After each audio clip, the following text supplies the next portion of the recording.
Hi there, Loren Crawford, YogiLoren. I'd like to talk a little bit about doing less to do more, or doing more by doing less. We live in a culture of high expectations, of doing more, and we expect a lot of ourselves and we expect a lot of others. We are products of this culture of doing more, and we also perpetuate it by how we live our lives. We live in such a way that our personal lives, our work lives, our social lives, our exercise and wellness regimes are all centered around doing more. This idea of more, more, more.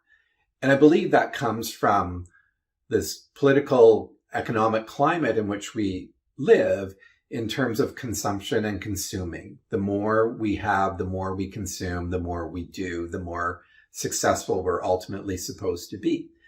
But I would argue that's foolhardy and is actually creating a lot of disunity, disharmony, imbalance in us individually and collectively.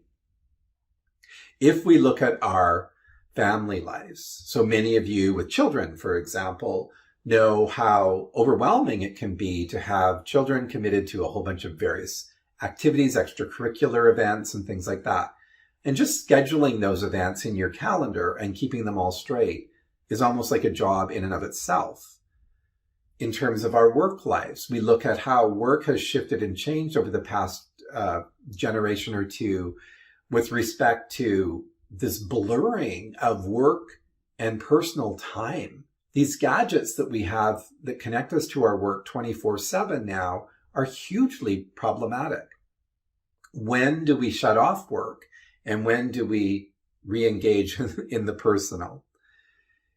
And even in terms of our social activities, what little time we may have left after the family obligations, the working a lot, we will fill the rest of the calendar with social obligations.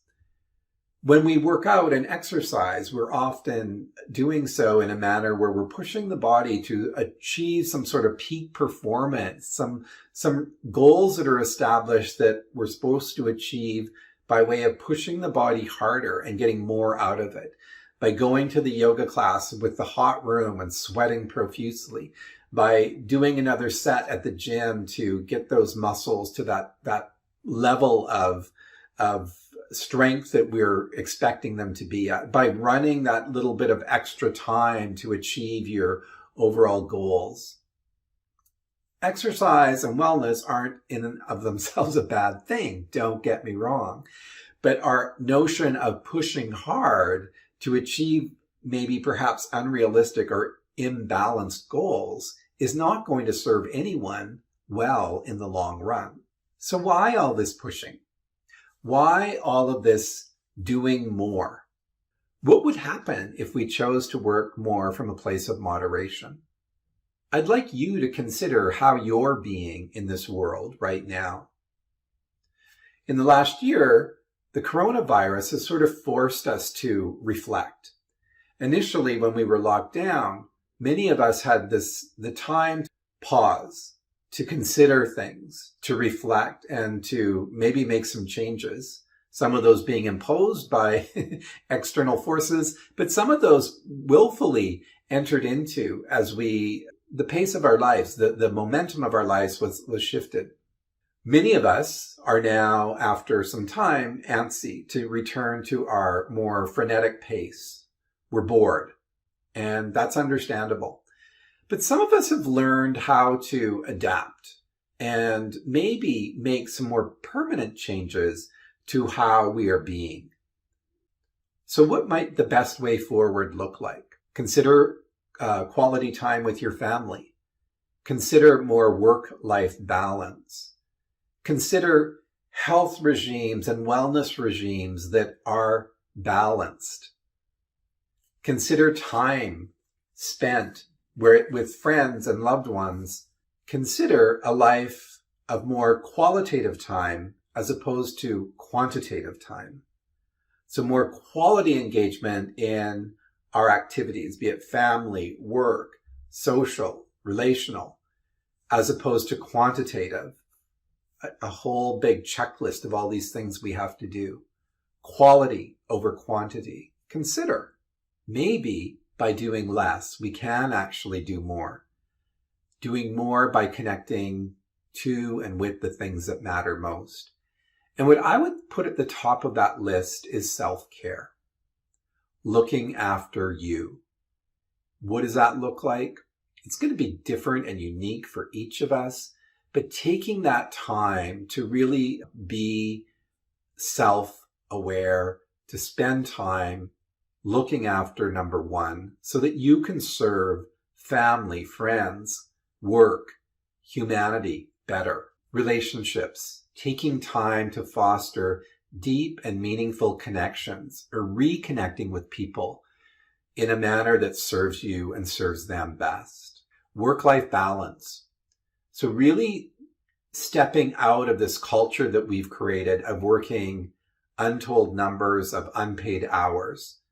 So separating when you work and when you enter into your personal time and doing your best to honor that and not letting employers take advantage of the generosity of you by working hours that you're not paid for. And plugging into humanity.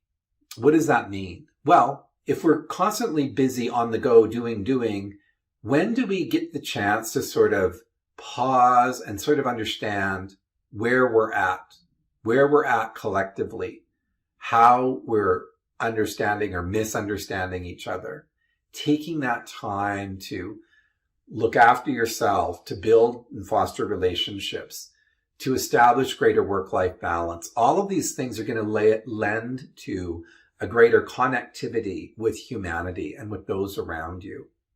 This is incredibly important. And I think we have a window of opportunity here as a result of this pandemic to really shift that up and to help people who are feeling alienated and disconnected to reconnect to the greater good of society.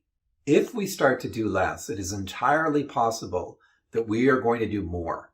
We are going to do more for ourselves. We are going to do more for our families. We are going to do more for those who are important in our lives. And we are going to do more for society as a whole. So here's a checklist of things that you could consider doing, really practically. And I'd start by saying, schedule time for you. Schedule time for you to be in a contemplative space, just to be able to reflect and start to make greater sense of your life. Take time to journal. Get stuff out that is sitting under your consciousness and your unconscious by journaling and spending a little bit of time regularly, just free flow writing.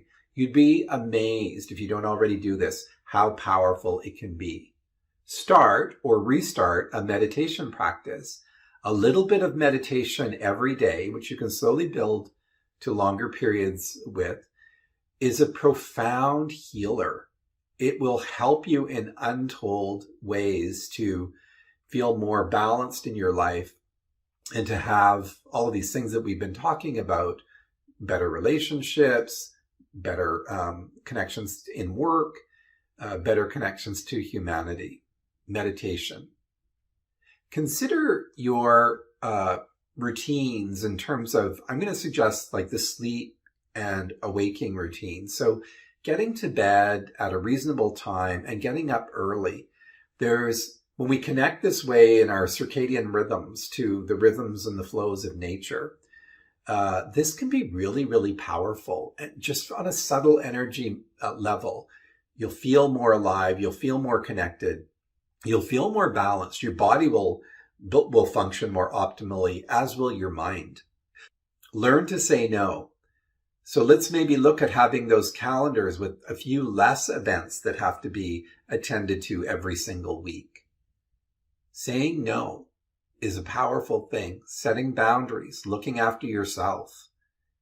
So consider where and how you can say no and act on it. And schedule time for connections. Now, this may be with your immediate family. If you're a single person, with those people, those chosen family people who you want to connect with and share and connect in those loving kind of relational ways. So get that time in and make it quality time. And lastly, I'd suggest a list of priorities of some changes you would like for the upcoming year or years. And once you've made that list of priorities of things you want to do in this whole doing more by doing less mode, there needs to be some checks and balances there. So how are you going to keep track? Create the list, but then also have a mechanism to make sure that you're keeping on track, whether that's a monthly check-in with the list and just being honest with yourself, or maybe it's quarterly, but make sure you also build into the list how you're going to keep yourself on track. I strongly believe and feel deeply in my heart, if we as individuals start to shift our way of being and really focus on the doing more by doing less, what a powerful shift that will be. I think we have this window of opportunity now to really begin to do this work. And I implore you to take the time to at least consider these ideas and start making some changes in your life. I know I certainly have over the last year. It's really helped me to be more connected to source, to who and what I ultimately am. And I know you can do it as well. So good luck, and hope to see you soon. You can sign up for my email list if you're not already there. And feel free to leave comments where you've seen this post and share with others your thoughts. Take care.